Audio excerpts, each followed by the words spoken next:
다음 소식입니다. 김진표 국회의장이 이태원 참사 진상규명을 위한 국회 국정조사 특별위원회 명단을 제출하라고 여야에 요청한 시한이 오늘 낮 12시입니다.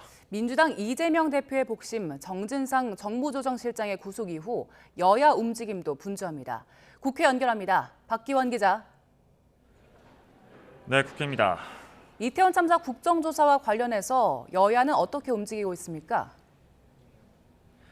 네, 김진표 국회의장이 요청한 국정조사 특별위원회 명단 등 의견서 제출 시한은 오늘 정오까지입니다. 먼저 야3당은 우상호 의원을 위원장으로 하는 11명의 위원 명단을 포함한 의견서를 오늘 오전 제출할 예정입니다.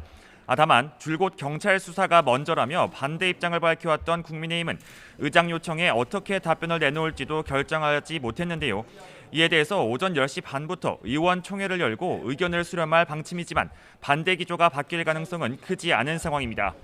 야3당은 여당이 동의하지 않더라도 오는 24일 본회의에서 국정조사 계획서를 채택한다는 방침입니다.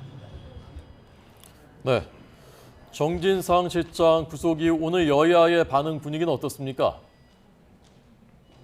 네, 국민의힘은 이재명 대표를 직접 겨냥해 대장동 의혹의 검은 돈이 지난 대선과 성남시장 선거에 사용됐을 가능성이 농후하다고 몰아세웠습니다. 특히 정진석 비상대책위원장은 앞선 민주당 지도자들이 위기의 순간에 보여줬듯이 이 대표도 지도자다운 결단을 내려야 한다고 촉구했습니다. 반면 민주당은 검찰 수사가 조작됐다며 연일 비판 수위를 끌어올리고 있는데요. 정 실장 구속 직후 조작의 칼날이라며 날을 세웠던 이재명 대표는 조금 전 회의에선 관련 발언은 하지 않았습니다. 이 대표는 민생과 경제가 백척간두 위기인데 정부 인식은 IMF 위기 때처럼 청와나 태평이라며 위기 극복 대신 야당 파괴에 집중하고 있다고 비판했습니다. 다만 당내에서 이견도 나오기 시작했습니다. 박용진 의원은 오늘 아침 SBS 라디오에서 서해 피격 공무원 사건과 정 실장의 개인 비리 사건은 분리 대응해야 한다며 당이 이번 사건으로 정치적 타격을 받아선 안 된다고 말했습니다.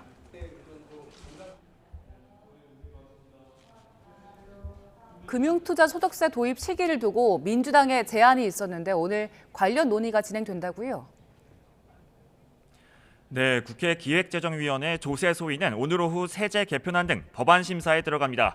법인세와 종합부동산세 등이 포함되는데 특히 금융투자소득세가 쟁점이 될 것으로 보입니다.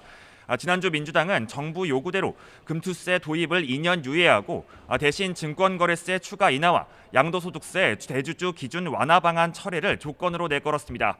하지만 정부 여당은 사실상 민주당의 조건을 받아들이지 않겠다는 입장인데요. 여기에 대해 기재위 민주당 간사인 신동근 의원이 원칙대로 갈 수밖에 없다면서 강행을 예고해서 오늘 소위에서 거친 공방이 예상됩니다. 지금까지 국회에서 YTN 박견입니다.